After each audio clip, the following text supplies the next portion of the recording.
Ladies and gentlemen, the goal in your life is not to figure out how to be comfortable in your mental prisons, but to realize that you have the keys to set yourself free.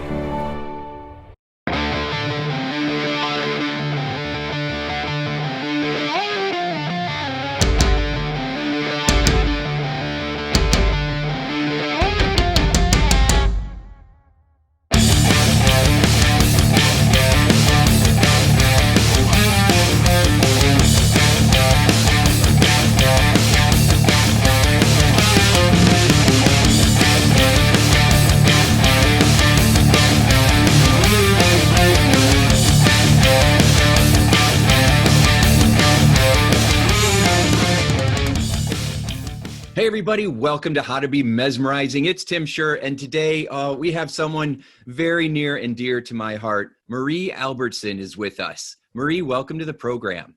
Thank you. Nice to be here, Tim. Oh, it's so great to see you again. So if you've been listening to my podcast over the years, everyone, you will know that I have told stories about Marie over the past, how she decided that, in her 60s, she was going to try to figure out how to create her life and what to do with the time that she had. And she had a series of amazing experiences and then told me one time that life doesn't even begin till 70. And I thought it was such a wonderful attitude. And since then, she's written a couple of books and she just finished her second one. And so we'll be talking about her books in a little bit. But Marie, why don't you give everybody a little bit of your background and how we met and what you've been doing with your time? I am what you call a late in life librarian. I started at college when I was 47, worked my way through college. At 60, I had a master's degree in library science. And I started at a junior college and it was taught by the nuns. And I just went out there to take one class, but the nun said, oh no, you have to go on. And you do go on no matter how old you are. If the nuns tell you to do something, you have to do it. So that's what I did. Started at college, had interesting experiences in all my classes because, this one class in sociology, we were supposed to pair up with another student. And one of the 18-year-olds leans over two desks and says to me, I want to be your partner. You must have lived through everything. I hadn't at the time, but maybe now. Anyway, I went on and finished college and got a job at the library where I lived in northern Indiana. Lived there for 40 years, but decided I was going to leave. So I moved to Indianapolis at age 63, looking for a job. You can imagine such a thing. So anyway, I got a job at the state library and worked there for 7 years. In the meantime, I had taken lessons in kayaking. And so I had kayaked out west in many of the rivers in Yellowstone, Colorado, and Oregon, Utah. I had sea kayaked in Georgia. But while I was on these trips, I met all these people who had been overseas. And they would be talking about their trips in Europe. And I thought, well, I'm going to do that too. So I came home and I decided my goal was to visit every continent, which I've done now, except Antarctica. And Antarctica is a little out of my price range, so I guess I'll skip that. But my first trip was in China, because I'd always wanted to walk on the Great Wall, and that's what I did. Then I came back and I thought, well, in North America, I've never been to Alaska, so I'll go to Alaska. I ended up in Sitka, Alaska. It's an island right off the coast. Beautiful, beautiful place. And after the trip, I went up to Anchorage to look around and see Robert Service, look for his poems up there. And now this is in a 15-year period, so I'm not, doing this right after another. But anyway, I came back and I thought, well, I want to go to the Galapagos. So I made arrangements to go to Ecuador, which I did, because Ecuador owns the Galapagos Islands and you have to go to Ecuador first. But while in Ecuador, we went up the Napo River and we stayed in the Amazon jungle. So I met a medicine man. He taught me how to use a blowgun, how to use a spear. And I saw these women, the native women, they were washing their clothes in the river, in the Napo River. They were washing their clothes. And the next morning, I got up real early because I wanted to see the school boat. They don't have a school bus, they have a school boat, which would come along the river banks, and the kids would come out of the jungle, get on this boat, and go to school. But I looked at those kids, and their shirts were gleaming white. And I thought, those women have washed all those clothes in the river, and they're just white as could be.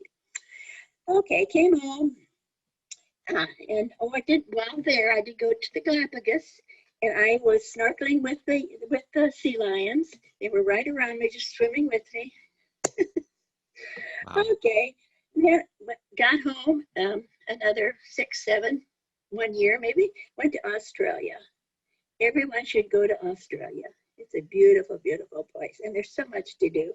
Went swimming in the Indian Ocean, snorkeling on the Great Barrier Reef, and then we went up to the eastern part of Australia, and it's called the Daintree County, and that's where I was doing some tree surfing. That's what they called it there, because you climb a lot of steps to get to the top of the trees. And then from there, you're harnessed, and then you go from platform to platform to get down to the regular land. And it was, you know, I looked out. Here I am above the trees, and I looked out and I saw the Coral Sea. And these two Australian guys who were running it, I think were half looped. But anyway, they said to me, I was the only American doing it. There's probably about 4 of us doing it at the time. And they looked at me and they said, you know, because of America, Australia stayed free. Because we had won that Battle of the Coral Sea. That was one of the first battles of World War II. And so we got along after that real well. But we had to wear helmets. And so I chose the helmets that said Indiana Jones. And every time it was my turn, they would sing, da da da da, da da da. And so it was great. And it's such a beautiful area. And I went kayaking there on the Coral Sea eventually. But everyone should go to Australia. And I learned how to throw a boomerang. I hiked around Ayers Rock, which is called Uluru. They have given it back to the Aborigines. And the Aborigines think the white people smell bad. They don't really like us. But one thing about their birthdays, they said, you're not getting older, you're getting better. And I thought, boy, I like that. So at 87, I guess I'm pretty good. And then, okay, came back, and I had met some people out west, and they said, you should go on a safari because it will change your life. Well, I did. I went to Tanzania. And from there, I had interesting people, because I had this one guide. His name was Zablon Sunday. I said, is that your real name? And he said, yes. Anyway, at one point we went out into the Serengeti and stayed in tents. But every morning we would get up and get in these cars, what I call jeeps, but I think they were Land Rovers, and they had no windows and no roof. You know, you're just sitting there big. And so we stopped at this one place, and we looked out, and there was a herd of zebras. And there were 2 lions, 2 female lions. And one of the lions came behind the pack, and she ran into the pack, and she got one of the zebras down. And apparently the other animals could smell that, because as we were sitting there, we happened to be parked by these huge rocks. It was a mound of rocks. And out of this mound of rocks came 13 lions. And they were walking right by our car. You could almost reach on and touch them, but you were advised not to do that. Yeah, if you want to keep it on. We visited a Maasai village, and the king had 9 wives, and Zablon wanted to leave me as the 10th wife. I said no. He did take me into a local bar, though, and it had a broken window, mud floor. And while I was sitting there, I looked around and I saw these 4 women sitting there. It was in the afternoon, and they had regular work clothes on, and they were just sitting there. And I thought, you know, everybody's the same. Wherever I go, they're doing their own thing. You know, they're just going to work. They're meeting with their friends. It's the same all over. So I really enjoyed it. Then I went to Africa. The first trip to Africa, I've been there 3 times. Wow. But this one trip was to Morocco, Casablanca, saw Rick's Cafe, of course. We spent 3 nights in a tent in the Sahara Desert. And while we were there, we met a nomad family. And this nomad family, there are 3 generations, and they all lived in this big tent. And they must have been prosperous because they had goats and camels outside. And it was just, you know, to them, the one older woman, through an interpreter, she said, "Where are your children?" You know, because they kept their children close. I thought that was such an unusual thing. And we had well, I'll tell you one thing about these people who lived in a tent. They could speak 3 languages. Huh. They could speak French, Arabic, and Berber. And I could speak 1. There they were, living in a tent. And during one of the nights that we were up there in a tent, we had a sandstorm. And the next morning, everything was covered. It was so quiet you couldn't hear it. But the next morning, everything was covered in sand. So that was interesting. I went to Marrakesh and took a balloon ride over Marrakesh. I've taken balloon rides over a lot of cities. Also came back. Okay, this is another year, 6 months. Went to Ireland. Kissed the Blarney Stone. And I travel alone. When I leave Indianapolis, I travel alone, but I meet up with a group somewhere in Rome or Paris or wherever.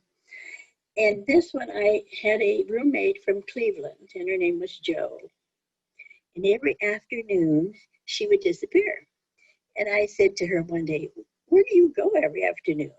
She said, "Well, when I'm at home, I had 2 shots of Jack Daniels, and so I'm doing the same thing here." So then one time we went into a pub to listen to some Irish music. And as I was sitting there, I looked in the other room, and there was a bar. And it just looked just like Cheers on TV, because the bottles were all lined up behind the bar.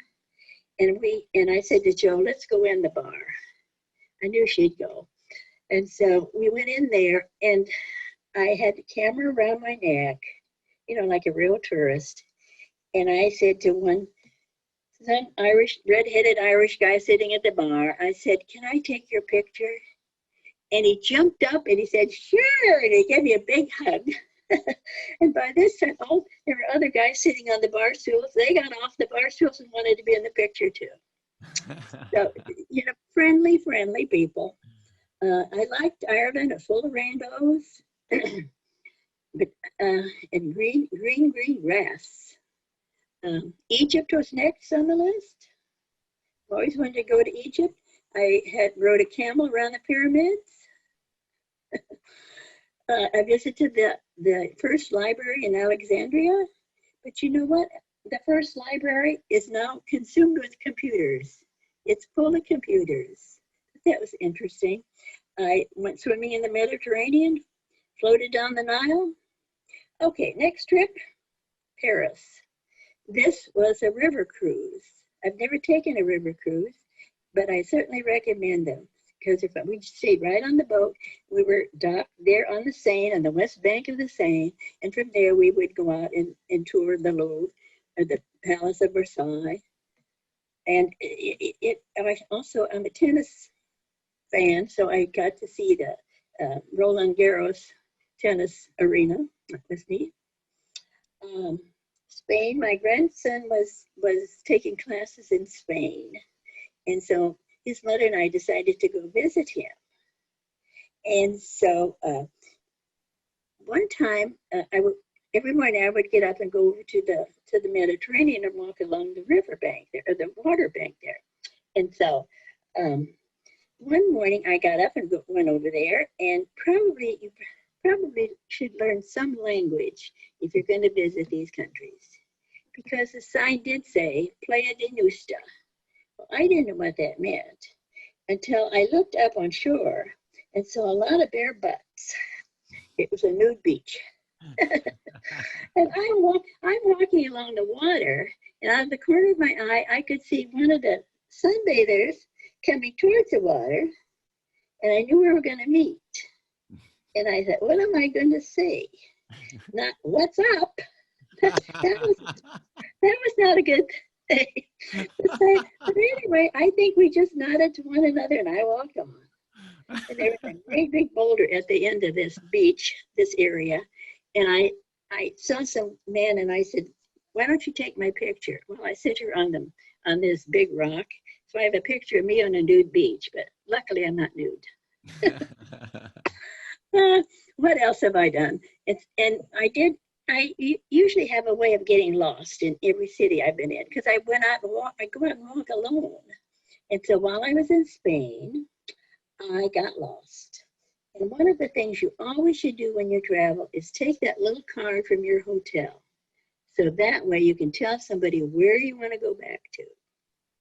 So that really helped me, because we all commented that the Spanish weren't very friendly.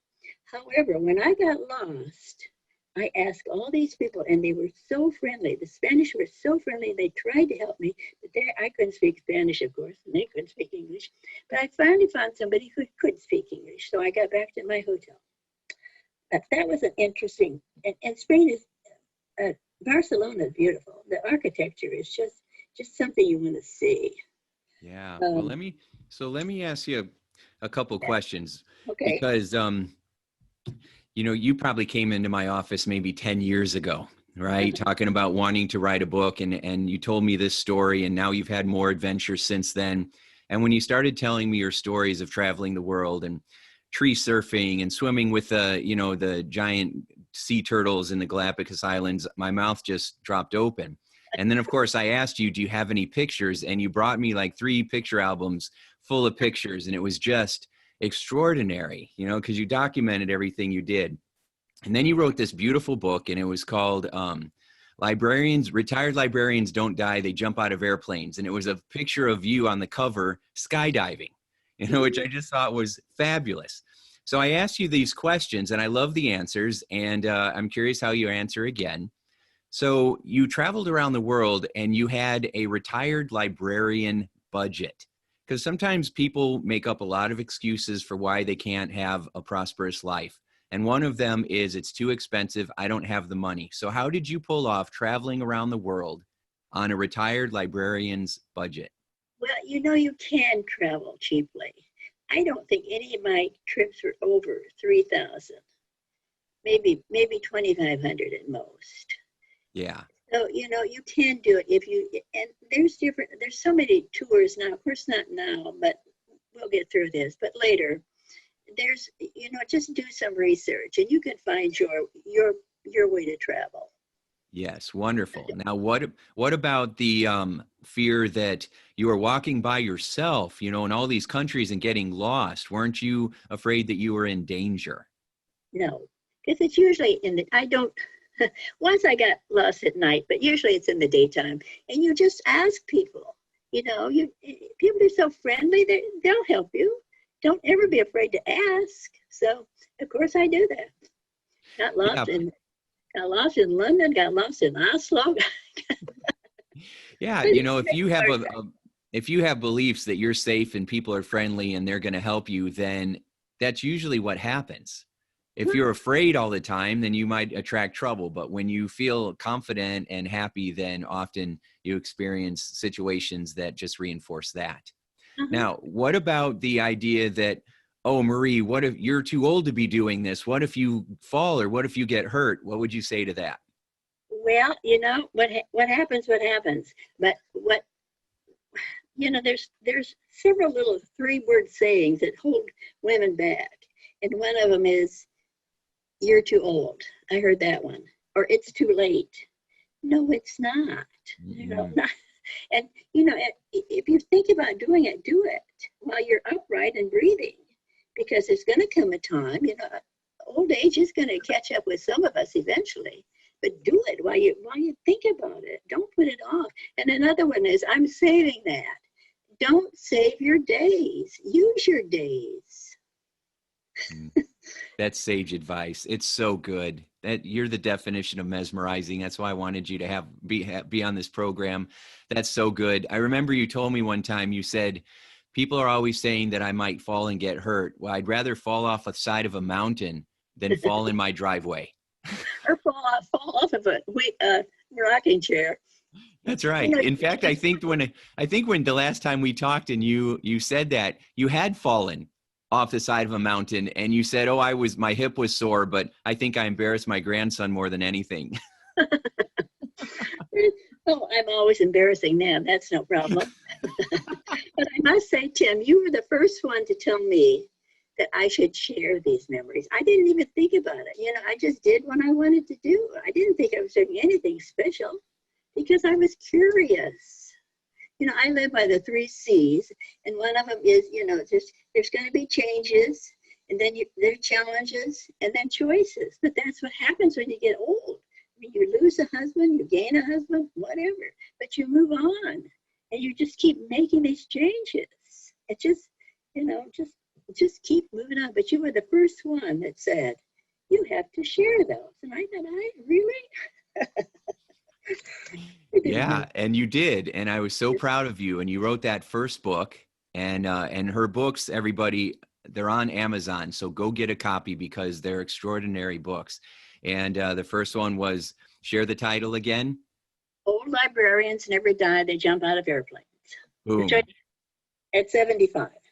She wrote it at 75 years old. So if you ever think your opportunities have passed you by, you know, and your frustrations about not achieving things in the past or not taking advantage of opportunities in the past, if that's all you focus on, you're robbing yourself of the opportunities that are here now and the opportunities and memories you can create for the future. And now you've written a second book. Tell me about the second book, because I know all about the first one. I have it. So what's the second book called? 50 Shades of Grey Humor is the name of the book. And it's 50 Shades laughing of all the way. Grey Humor. I love that. I think people just need to laugh. You know, we're in such a state of, I don't know what, everybody is tense and just worried about the future. But, you know, you have to laugh. They used to say, drink 8 glasses of water every day. I think you should try to laugh 8 times a day, and just get some funny movies or just read something that makes you laugh. Yes. Norman Vincent Peale and Norman Cousins, they both wrote books about the power of laughter and the power of positive thinking and how you should be watching funny movies, or these days on YouTube, you know, or TikTok, or all these, you know, it's so easy to find a joke of the day or a funny video that just makes you smile. It's so healing. Anyway, on to my travelogue. Went to Italy, and you know, I was surprising Italy is to me, because I was surprised at how much I enjoyed it. And I would never go back to any place, but I would go back to Italy. We started in Rome, and then we went north to Florence, went up to Austria, went into the Dolomites, almost to the Alps. And in Florence, it has just so many interesting things to see and do in Italy. But one of the funny ones was some years ago, they discovered a frozen man in the Alps in Austria. And they still have him in Florence in this museum, and you can go and you can look, and there's a window and you can look in, and they still have him in some kind of preservation because you can see his fingers. Wow. It's so neat. And of course, the Italians, you know, he was found by the Germans, but he's in Italy, so he has a real name, but with the Italian humor, they call him Frozen Fritz. Frozen Fritz. I really liked Italy. Also England, because I really hadn't been to Europe that much, so I thought I'd better go to London. London is so busy, and it's horrendous. The traffic is just horrendous. Almost got hit by a bus. Got lost, of course. I did find my way back. But we got out into the countryside of England, and it's so beautiful. I didn't know they even had mountains, and they do have mountains. But the countryside is so lovely. It's green and rolling hills, and then we went up to Scotland. It was real cold. It was in November. Then we came down the west side of England, stopped in Wales, went to Liverpool, and went in the cavern where the Beatles started. It is a cavern. You go down about 4 flights or 3 or 4 flights to get to the cavern. Wow. So, and just lately, now within the last couple of years, I went to Iceland. And that's another place everyone should go. And apparently everyone is going there because their population is less than 500,000, and they expect 2 million visitors. But it's a very interesting place. It looks, as you get out of Reykjavik, it looks like moonscape. That the waterfalls are beautiful, and everyone should go to Iceland. And I guess apparently everyone is going. If 2 million are going up there. Yeah. And then I went to Scandinavia, one of my last trips, because I wanted to see the fjords. And it was in June, and so I was there at the time of the summer solstice. And so I never got dark. Wow. And I liked Oslo. Oslo is a beautiful city. And Stockholm.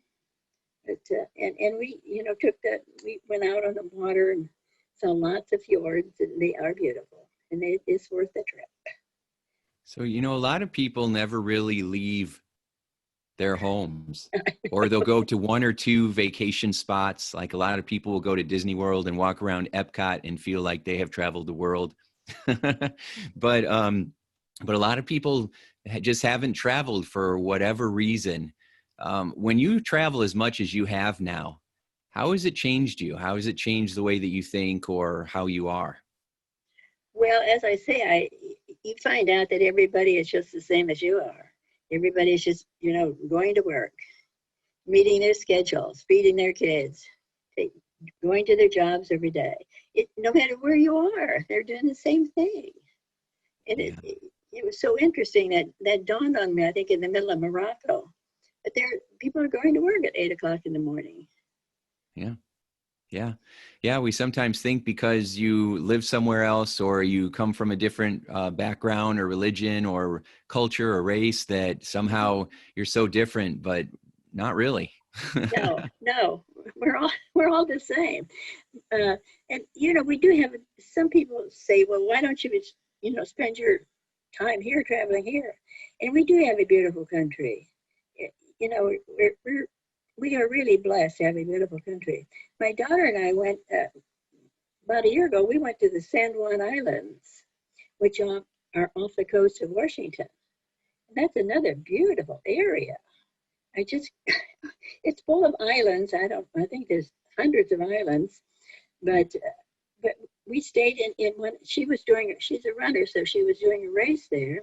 And while she was doing that, I went out whale watching, and I went kayaking there too.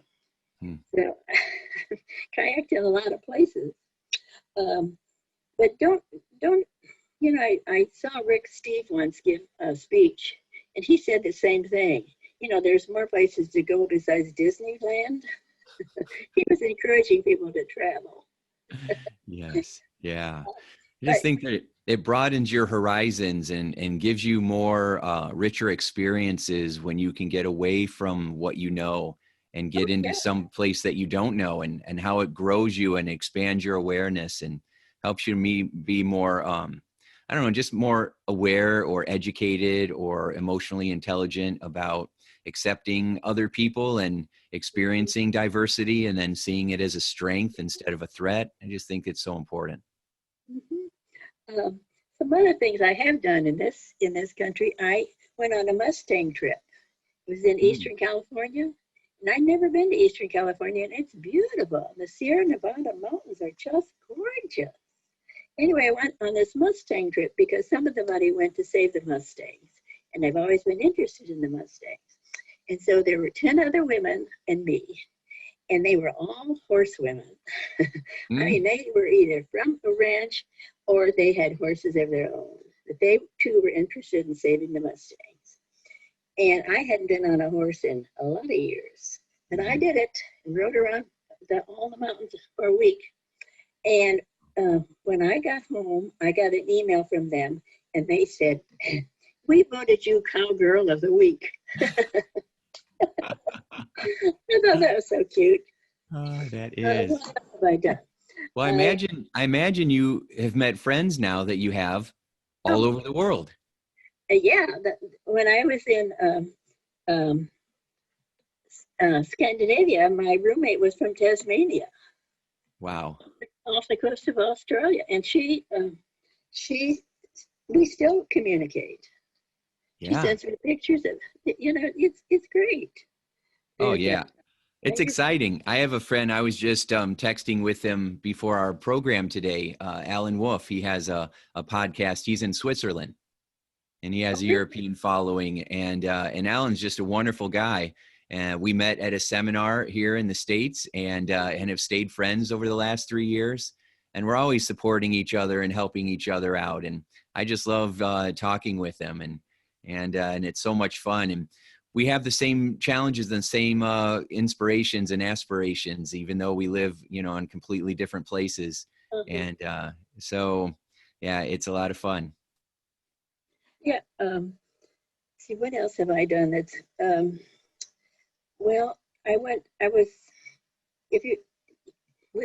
soaring. That they have big planes that you're attached to a regular plane, and you're taken up in the air, and then you're cut loose and you're soar. Yeah, it's a glider. Yeah, glider plane. Mm-hmm. Yeah. Yeah, and it's so neat because the planes are so lightweight that I could push the plane. But the wings are so large, so long, so wide. But it's very interesting. I did it in Arizona, and I also did it here. Yes, and I've done that as well. I was trapezing in Florida. I had a chance to do the trapezing bit. So I climbed up this rickety steps. Yeah, I've done that too, actually. It's exciting, isn't it? Did they have you flip backwards to get off the trapeze and land in the net? Oh yes. Yeah, they had me do that too. And that is, once you get on a trapeze, you have a whole new respect for those people that are trapeze artists, because it is hard. You could have incredible strength just for yourself, but to catch people. I was going to say the same thing. You really appreciate those little girls up there in their sequins, don't you? Oh my goodness, they are so strong. It's like unbelievable. You don't want to mess with one of those girls. That bar is so heavy that comes back, and you're supposed to grab it. That's heavy, isn't it? I was so surprised, but I guess it should be. Yeah, it's very, and climbing up that rickety ladder, and then you're standing on a tiny little board that's like, 1 foot by 1 foot. They had to unleash my left hand from, I was holding on to something behind me. She said, "You have to let go now." Oh, no. I know, I was the same way. But we did it at night. So it was interesting. Really? In Florida. Also, I saw a little thing in one of the papers here about pole dancing, that this girl had opened a pole dancing studio. And I thought, well, you know what? I'm going to go over and try it. So I called her up. I think I was 80, and I said, I'm going to give myself a birthday present, and I'm going to come. I want a lesson. Will you give me a lesson? She said, "Come on over. I'll give you a free lesson." Yeah. But she did. And I have pictures, and I showed them to my grandsons, and they said, "Grandma, we'll never go to a strip club again." Well, that took care of that. I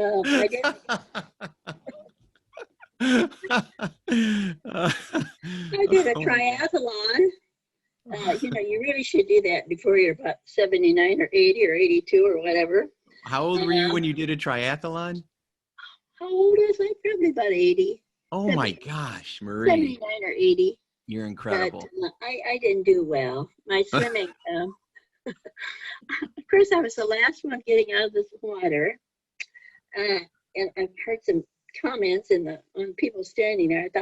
I guess they thought I died or something. But however, I got out of it. And so the next thing was I was supposed to get on the bike. And okay, I was supposed to run. However, I'd hurt my knees, and I got my grandson to do the running part for me. Mm-hmm. So actually, we ended up as a pair. But anyway, I still had to ride this bike for 11 miles or whatever it was. And I was so far back, the ambulance was following me.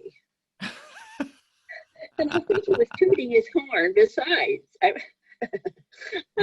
was so far back in this thing. Anyway, my grandson and I, we won first prize for the pair of us. Of course, there's only one pair in the thing, but that's great. And I got a trophy for being the most adventurous, I think. Oh, that's outstanding. Good for you. That's amazing. Yeah, and anybody that makes a comment, they're always the ones standing on the sidelines. Yeah. Making nasty remarks about their slow grandmother as my grandsons were standing there urging me on. But whatever. One man did say, I've seen a corpse float faster than that. I didn't think that. Well, was he in it or was he sitting there watching? He was watching it. If he's watching, he doesn't get to say anything. You know, get his butt in the water and then he can say something. But that's typically how it is. The people on the sidelines have a lot to say, but who cares? Because you don't get any credit if you're not in the ring. No, they don't get any trophies like I got. That's right. You got a trophy, and, you know, that's just incredible that you did that. I ran for political office 3 times. Everyone should do that. Because, you know. Everyone should do that. This is your tagline. Whenever you give a talk, everyone should do that. Everyone should do that. Yeah, well, everyone should do that because, you know, you kind of do appreciate the politicians a little bit more than what we usually do. But I ran 3 times and I won one primary. I won, but then I lost in the real election. Then I moved to Carmel, and I'm a Democrat, so you know how many votes I got in Carmel. But anyway, you know, you really should do it just to know. And I didn't do it right. I was working at the library at the time, and I did knock on doors, but that's about the limit of my political life. But so what did you learn? What did you learn? You said that you learned to respect politicians more. What did you learn from that experience? Because it takes a lot of work to run, no matter how little the office is. It takes a lot of work, determination. So, you know, it isn't just something. You really should do it. Yeah. Yeah, I've coached politicians for a variety of different things, communication skills and stuff like that. And it's a tremendous amount of work. It's a tremendous amount of pressure.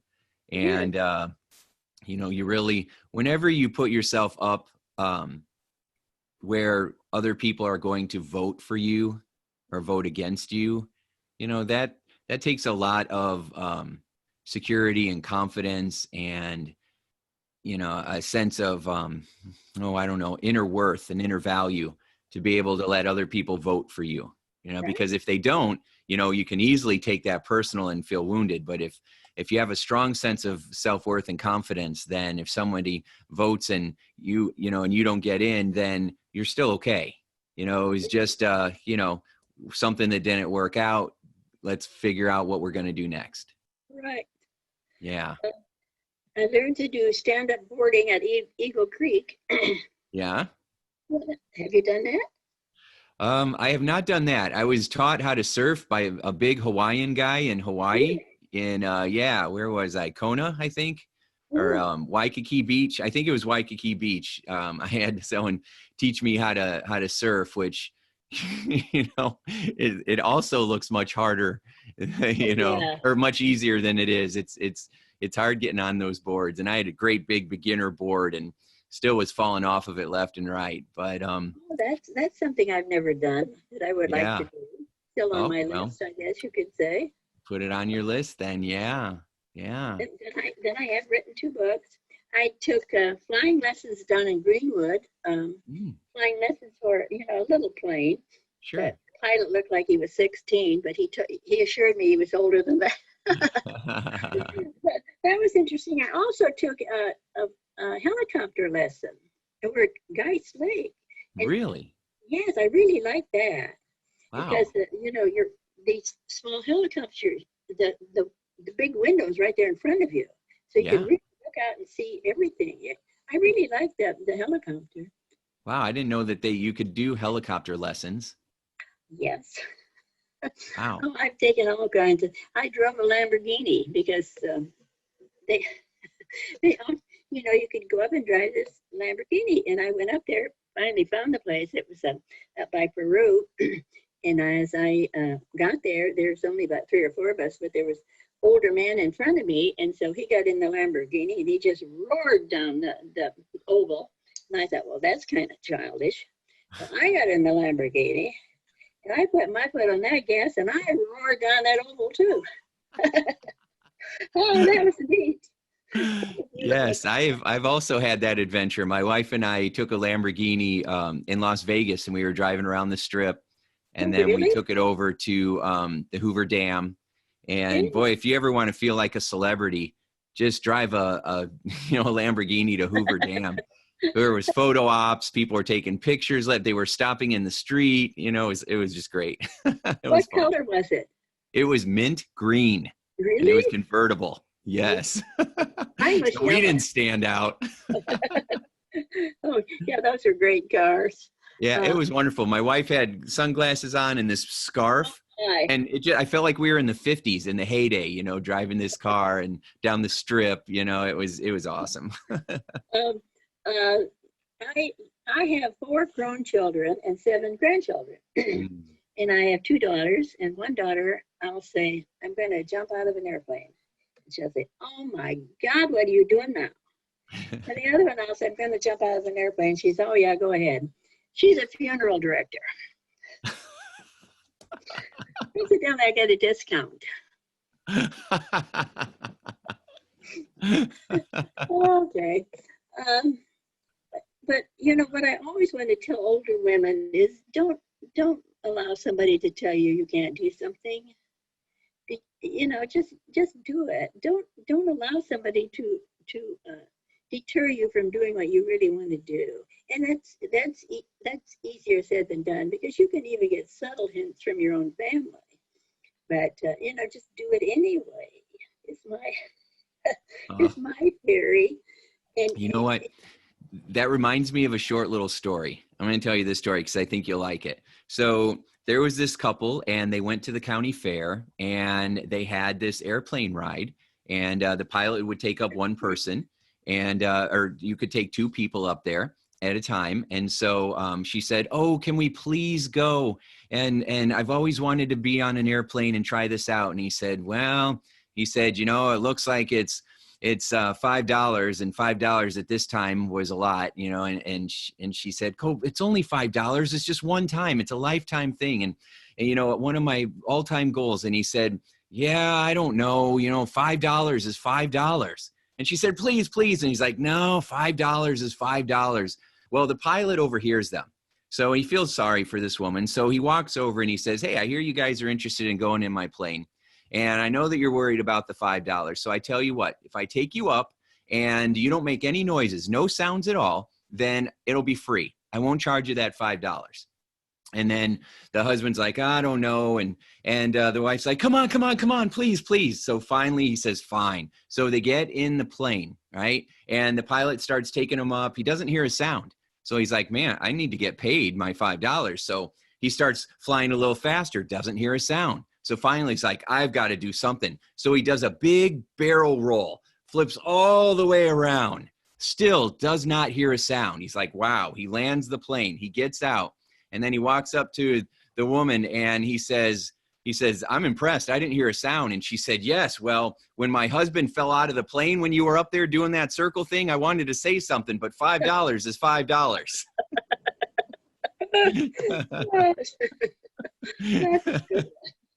So don't let anybody, like you said, don't let anybody, squash your dreams, including you.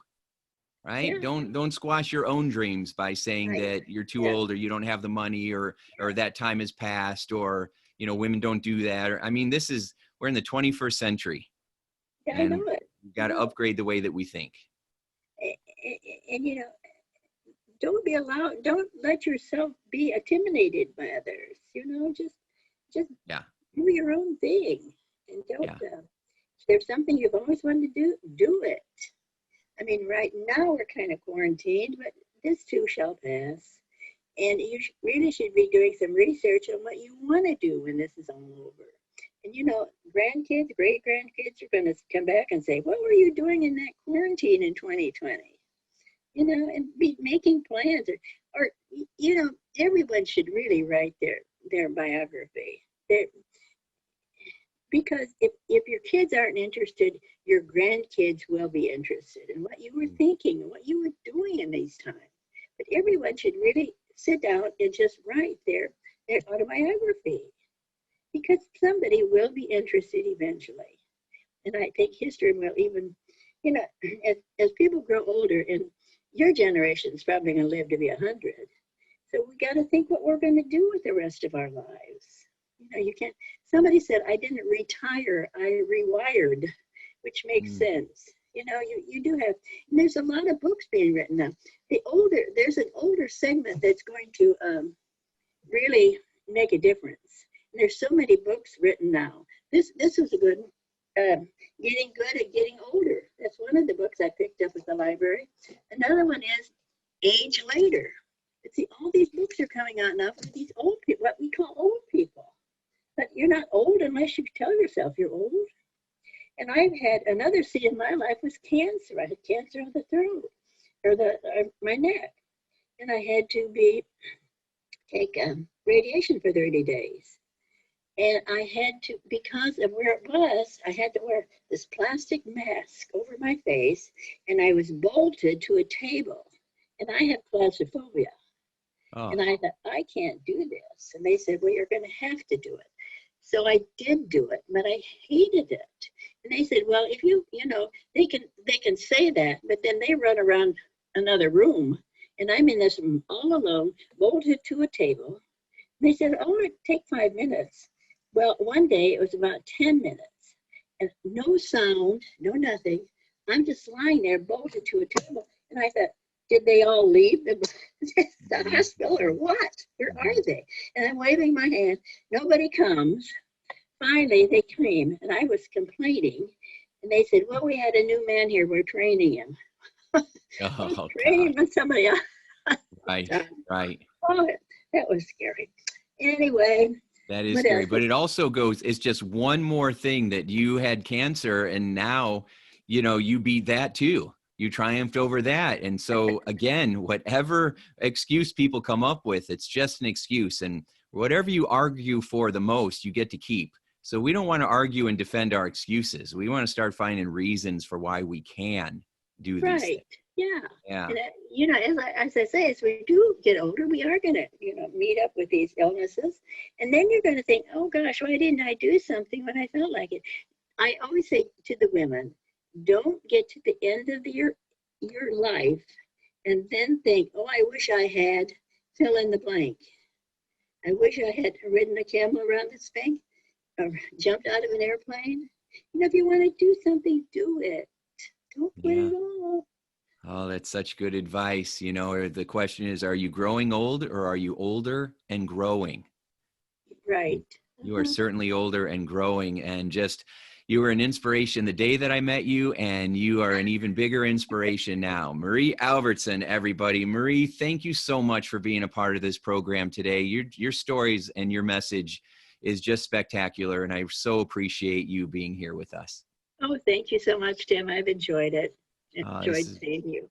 Yeah, you as well. Thank you so much. All right, everybody. Marie Albertson. Go to Amazon.com and get her books. Old Librarians Don't Die. They Jump Out of Airplanes, and then 50 Shades of Grey Humor. And get those books, start reading them, sharing them, make them part of your book club, because I don't have to tell you, Marie is certainly an inspiration for all of us. So thanks so much. Apply what you've learned today.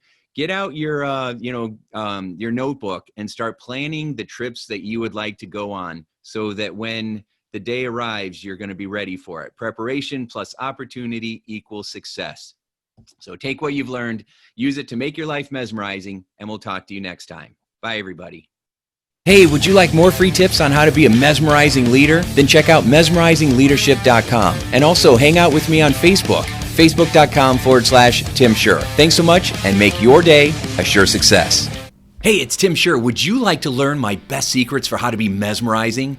Then head over to www.survivingtothriving.me. That's www.survivingtothriving.me. I'll see you there.